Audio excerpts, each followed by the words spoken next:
Good morning, everybody, from old Route 66. It feels amazing to be back here at Twin Arrows. What a place to watch the sun come up. These gigantic twin arrows right here, which are basically made out of giant telephone poles and some plywood, are classic world-famous symbols of Route 66 here in northern Arizona in the Old West. Normally, when you think of the Old West, you think of warmth. You think of, Clint Eastwood sweating in a fistful of dollars or something like that. But although it's been warming up here thanks to the sun, it's still about 23, 24 degrees out here, which is below 0 Celsius. It's freezing. I am on my way eastbound today, more or less following the path of old Route 66, which you see right here before you. So I figured this was the perfect opportunity to check in on some old friends. Wow, look at this. Look at how amazing the old Twin Arrows Trading Post building itself looks out here in the desert light. From the 1940s all the way up until 1995, somewhere around there. This place was open for business right along the side of the old highway. What eventually killed it was I-40, the interstate opening up right over there. Before that time, this little road you see right in front of us was the main highway, which made this a quick, easy, and popular stop. For the last couple of decades, though, it's been one of those picturesque Route 66 ruins standing alongside the road. It's now actually on tribal land. It's owned by the Twin Arrows Casino. And there have been various rumors over the years that it would be restored, maybe reopened, but looking at the property, really looking at the inside, I don't know if that's going to be entirely possible. Wow, look at that. You can see an old counter over there. The ceiling is caving in just a little bit over in that area. The floor's not looking 100% steady in all the places either. Best to watch your step. I can see an old mattress in that other room back there. I mean, I guess it would do in a pinch. After all, there is a fireplace behind it, but still, I don't know that I'd want to stay here. Wouldn't be my first choice of accommodations. Wow, there's a lot of little tiny rooms here. You can imagine that this place would have been filled with snacks. There were gas pumps outside, so all your typical roadside gas station fare, but also lots of souvenirs and native art would have been in here. All kinds of stuff would have been for sale. Strange that they have those tiny little back rooms though. Maybe stock rooms, maybe offices. These two right here, these two little doorways look like they were definitely the restrooms. Oh yeah, look, you can see the old John in there, the old throne. Ooh, still some shelves located in the back. No more souvenirs though. This must have been an old counter display, maybe angled that way. Definitely a pretty wild place. Pretty darn crazy. Looks right out on the old highway. Other than the gargantuan arrows out there, which I'm always a fan of big roadside things, I think probably my favorite thing about the old Twin Arrows Trading Post was this right here. The old Valentine Diner. Not too much to look at on the inside now. You can see back here, here's the range, the little kitchen area. This would have been the counter. So we're looking at the back of the counter, and that right there is the counter itself, the old bar. Man, it's really been ripped up in here. What a shame. You can see cracked bits and pieces of black and white floor tiles. Would have had that old classic pattern. And stepping out the back door, well, or more accurately, the hole in the back of the building, you can see some pretty neat artwork back here. Like this piece over here by Jalapeno. Ooh. See, most people see the tagging and think, oh, what a shame. But the paint really isn't the problem. I mean, you can cover paint back up, you can scrape paint off. Not really that big of a deal. What's really sad are things like the counter in there that get ripped apart by people, or the walls that get holes knocked in them. Stuff like that that's much harder to repair. Look at this.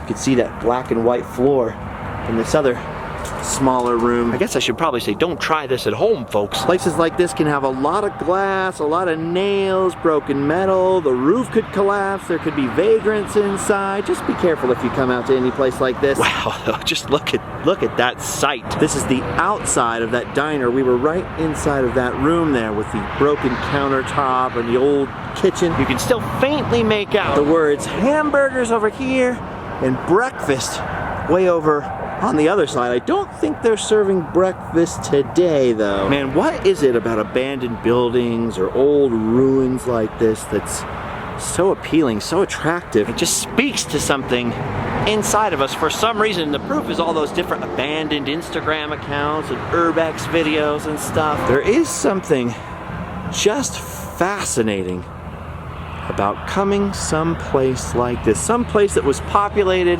and popular before, but just sits empty and abandoned now. These Valentine Diners, by the way, the original of which would have ended right here, right around this area, at this scene, were popular pre-made diners. You could ship them on a truck and plop them down anywhere, ready to go. It's a pretty darn cool idea. Pretty darn cool. My family actually moved to California. Several different parts of my family actually.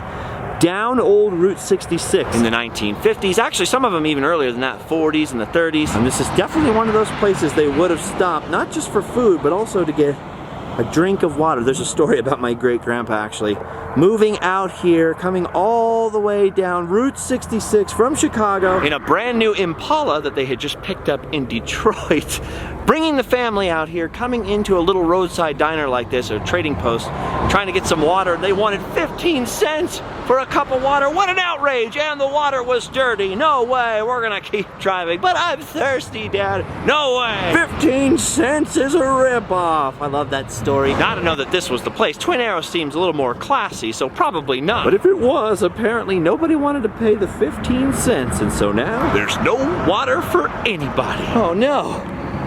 Oh no, somebody lost their pants. Does anybody need some pants? Did you lose your pants? Must have lost their pants at that casino over there. That's crazy. Well, free pants. Who am I not to? No, I'm just kidding. I'm just kidding. You see, the gas pumps are not that old. They must be left over from the 80s or the 90s, the end of Twin Arrows' life. That's a viable pit stop. I mean, you can still stop here, and I guess you could still technically use the restroom. Wow, look at all of the art right here. But that toilet ain't gonna flush, just to warn you. It's interesting, these little extra buildings here in the back, they probably definitely would have had a garage to work on cars or change tires way back in the day. Almost every little Route 66 stop did. But just as likely, knowing these little trading posts and little souvenir shops, someone could have been living back here in this back building behind the property. It was a pretty common thing.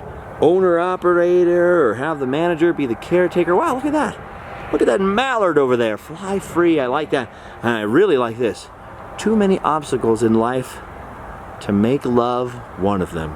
That's nice. So that was probably a little garage to work on things. There could have been some domestic accommodations back here. It's possible. I wonder what this little building over here to the side was. A lot of places in the Southwest have got little tiny huts or sort of little shelter things on the side of the highway for people to sell Native American crafts and goods. It's possible. I'm not sure what else that could have been for. I forgot my Twin Arrows history book. Oh, look at this.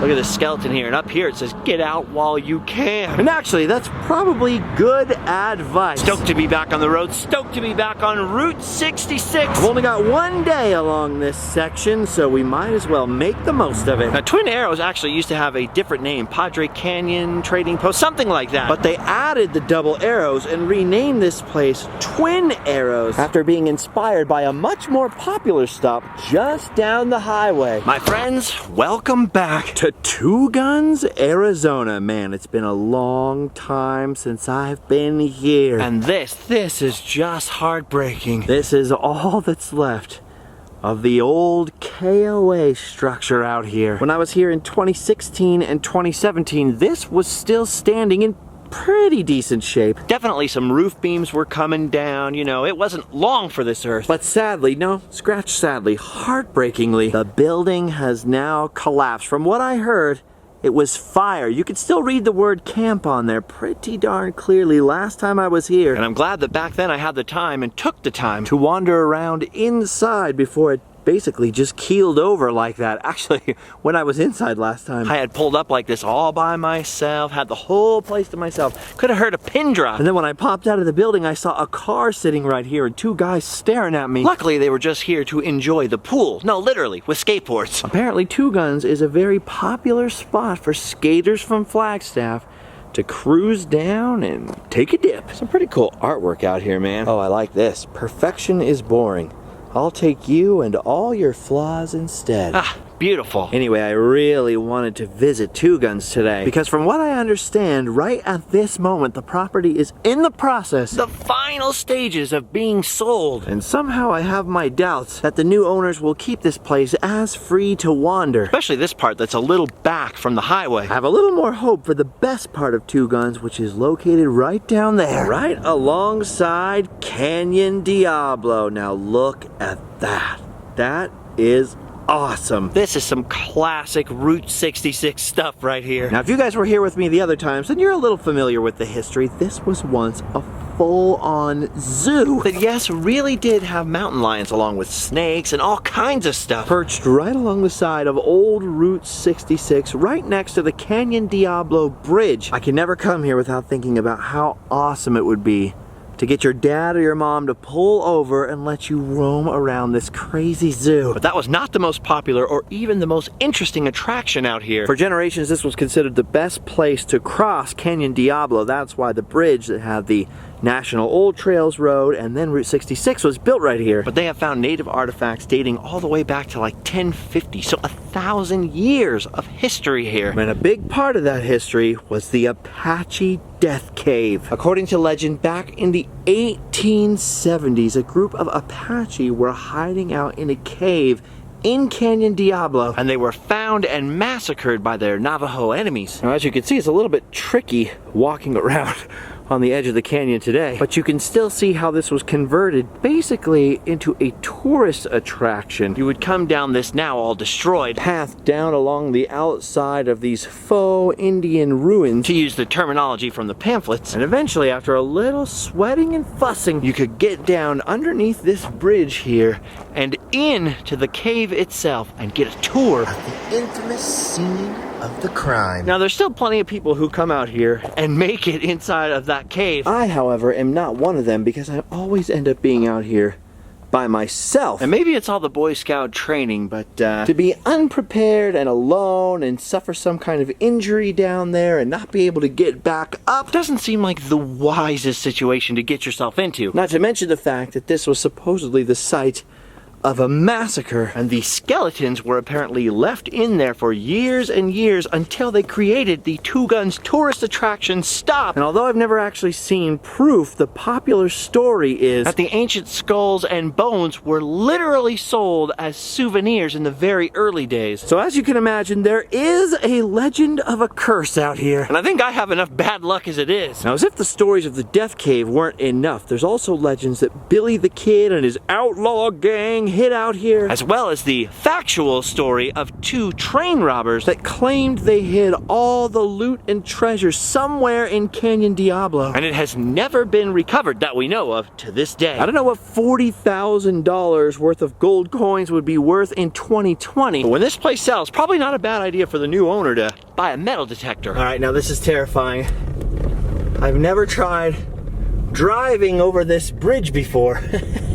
It's seen better days. Oh man, I don't like bridges in general. Woo, we made it! I mean, to be fair, I had a pretty good idea I'd make it, given that there are other people over here with a big old trailer. Oh wow, look at the ruins on this side. Absolutely breathtaking, especially when you factor in this incredible view of Canyon Diablo. Holy cow. Now that, my friends, that is the way to spend your morning. Dang, half my day is going to be taken up by Two Guns and Twin Arrows if I don't get out of here soon. But it's hard to resist roaming around with this kind of incredible view. Now, I know the original zoo was located on this side of the canyon, so that's probably a good portion of what we're looking at. But I believe back then they also built some fake Indian cliff dwellings up here. So that could also be part of it. Certainly looks impressive, especially when you see something like this old round tower. Now, it's probably wrong to create a tourist attraction out of that cave, and definitely wrong to sell people's skulls as souvenirs. But you gotta admire the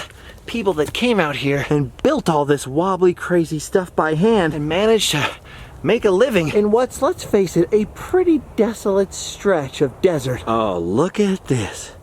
It's the old outhouse, complete with the original bench over here. What is this? His and hers? Gnarly. Probably some future copper lights down there. Oh. All right, to be 100% honest with you, I would be happy exploring Two Guns the entire rest of the day, especially if the rumors are true that the sale is pending and that we won't be able to do this for very much longer. But there's only so much time in a day and I have got to be moving on. So time to head back over the terrifying bridge and back to the zoo to pick up an old friend. ¿Qué pasó, Julio? Apparently one of Julio's great-great-grandmothers used to live at this zoo. See, so you've got some Route 66 roots as well. Dude, I don't care what you say. You've been resisting this for years. You're getting a bath tonight, Julio. You've been looking a little motley lately. All right, time to head down the highway towards civilization. There's a few more abandoned-ish, cool-looking places we could have stopped, but I think Julio here is really gonna appreciate this next stop. Oh yeah, look at that, buddy. You're standing on the corner in Winslow, Arizona. And it's such a fine sight to see. Man, there's really nobody around today. I've come out here for years, and let me tell you, that's a very rare thing. Oh, look at Julio. He's so happy over there. He's a big Eagles fan, which makes sense if you think about it. Birds of a feather like to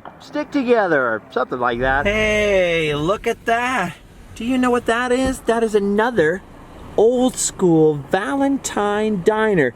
This one looks to be in a little bit of a better shape. I've come down this road in Winslow 1,000 times on old Route 66. That is the first time I've ever noticed that. Here's another great stop just down the road. Unfortunately, it's closed right now, but look at this sign back there. PP by the Teepee. PP by the Teepee. Okay, now I'm extra sad that it's closed because ever since I read that sign, I've really got to go to the bathroom. Well, luckily, there's more stops ahead. A lot of people tell me they'd love to come out here to Route 66 and do some of this traveling, but oh, it's just so far, it's so difficult. I am less than 24 hours away from Southern California, and I'm all the way over in Eastern Arizona. You can do a lot in just a day or two, so I highly recommend this as a day trip. All right, now there's a stop off the highway we just have to make, and here it is. Dude, there is no way I could come to this part of Arizona, that I could come down Route 66 and not stop at the freaking world famous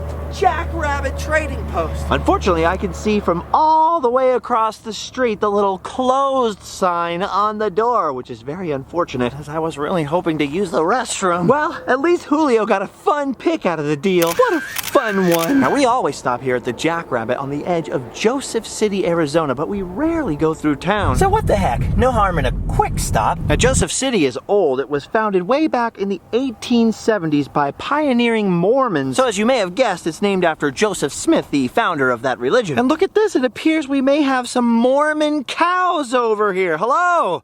I've never met a Mormon cow before. Quite a moving experience, right?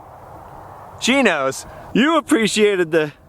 Okay, well, I guess she didn't like the joke. At first glance, I grant you that Joseph City's western edge is not much to look at, but if you look a little closer, especially once you know that this is one of the original 1920s parts of Route 66, you start to notice gems like these. This is the ruins. This is what's left of the 1927 Frontier Trading Post. That thing is legitimately made up of old logs and probably telephone poles or telegraph poles. And it's one of the earliest trading posts on the whole route. The guy that built it, Frederick Rawson, I believe, was an old trapper and prospector and adventurer who at one time was literally kidnapped and enslaved by Native Americans. But I guess he bore them no ill will because he was one of the first guys to offer them space to sell their local goods and wares. After changing hands a few times, this eventually became Ella's Trading Post. Now, Ella was one half of a couple who owned a different trading post just down the road, but after they got divorced, they divided up the proceeds, and this was Ella's Trading Post until she passed away in the early 80s, I think 1984. Legends of America website has a great picture of this when it was the Frontier Trading Post. We may be long past its heyday, and the building is probably honestly unsalvageable at this point, but that was even more reason to stop. Just down the road over here, past the old abandoned campground, is another great old trading post. I don't want to stop there too long because it's built right up against a modern house with people in it. But this place was once the famous Hopi Village. It was a motel, cafe, trading post, you name it. It later became known, possibly more famously, as Howdy Hanks. But of course, closed down when the interstate came through. Pretty awesome. You see a lot of teepees along Route 66 at these type of places, but not a lot that are topped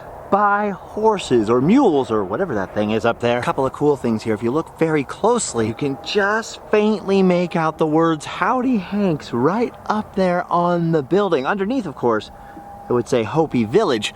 That's much harder to read, but dude, can you see Howdy Hanks right there? Sick. And there's also, this is kind of weird, some kind of cowboy statue up there on the second floor balcony with some kind of bowl in his hand. Dude, that is awesome. All right, time to be moving along. I just realized right now the reason everything is so abandoned today and everything's been closed is today is Super Bowl Sunday. I mean, the fact that it's high noon and only 50 degrees out here doesn't help, I'm sure. Well, now I'm really questioning whether or not our next stop is gonna be open. I was really looking forward to taking you guys inside of a classic Route 66 trading post. Well, right after I use the restroom, that is. Oh, that's so much better. Next stop, Geronimo! Oh, finally something with an open sign in the window. Dude, I love Geronimo. The self-proclaimed home of the world's largest petrified tree, which is this one right over here, and in sections, of course. Now, I've never seen any scientific data to back up the world's largest claim, but there's no denying this is one big piece of rock, or wood, or whatever it is. So crazy how you can even see the tree rings inside these things. That is wild. Now, word to the wise, petrified wood can be kind of pricey, and trading posts like this do have to charge somewhat high prices to keep the doors open along the side of the old highway. But they're part of the Route 66 tradition, and I've personally seen Native Americans from nearby coming and selling their handicrafts to the people inside of here, so you know you're getting authentic stuff. Plus, I love the way the outside of the building is built out of petrified wood and rare rock. I mean, look at this. This is awesome. Now, having said all that, for all the great Native American things and Southwestern cool things inside of Geronimo Trading Post, I opted to buy the most gringo thing I could. If you're gonna be out roaming the West, and I think we are, then eventually you're gonna need to get yourself a Western hat. How do I look? I feel very insecure actually right now. This is new for me. Whoa, whoa, whoa, what the heck is that thing out there? On the tank treads, it looks like a Star Trek shuttlecraft. That is sick. All right, we're running out of time today, and there's still some stuff that I have got to get to before the sun goes down or we run out of footage. Now, we've come to Geronimo with all this giant petrified wood, and when you start seeing petrified wood of this size, that's when you know you're getting close to Holbrook. Oh, yes, look at this. It's one of the raddest neon signs anywhere ever, much less the Old West. Now, I've come back and forth to Holbrook quite a lot over the years, and can you blame me? I mean, the town has got a Wigwam motel, for crying out loud. And trust me, you don't know what living is until you've gone to sleepy and gone pee-pee in a giant concrete teepee. Oh, come on, stop making fun of me, Julio. Oh, now he made me feel insecure. I'm gonna have to change my hat. Holbrook is also home to all kinds of other cool Route 66 ruins, as well as a number of famous Route 66 motels, a ton of Old West history, a couple of really well-known places to eat, 8 billion metric tons of petrified wood, and let's be honest, best of all, the epic freaking dinosaurs of the Rainbow Rock Shop. But we've explored all this and more many times before, and we're running out of time. So this time we're just gonna breeze on through. But before I let you go, and before I can leave this town, I've got an errand to run on the outskirts. So we're gonna swing out just to the east, because to accomplish my secret mission on this trip, I need a national park's annual pass, and mine is expired. So what better place to get it renewed than across these desert roads, which are turning out to be a lot longer than I remembered. I guess it's not just outside of town, it's a ways out of town. The epic Petrified Forest National Park. It's a place I never came to till we filmed that episode here. I guess because I always thought it would be boring, but it turned out to be amazing. One of the most scenic, beautiful, amazing, strange places that you can take a visit to. All right, time to get that sweet, sweet pass. Yes, I don't care what those rappers tell you. This is bling right here. 1 year of hot national park action. Wow, I forgot how awesome this place is. And this is just the stuff and the view that's literally right behind a visitor center. The farther you go out, the better it gets.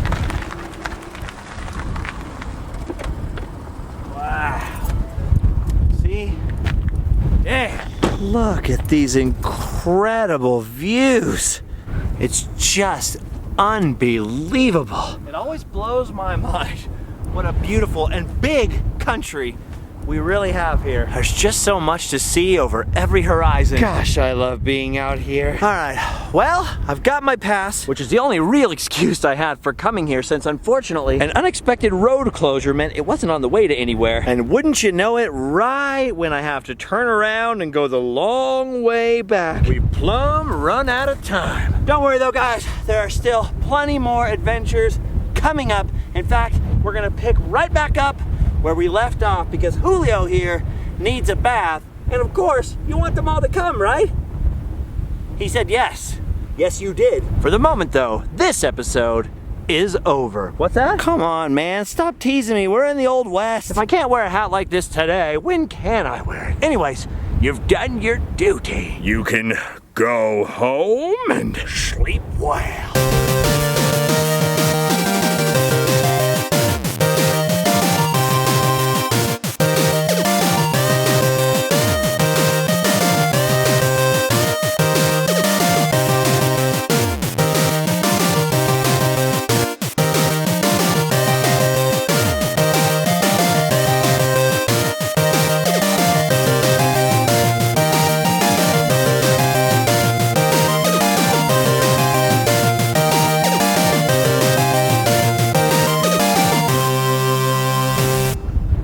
Hey Julio, why did the chicken cross the road?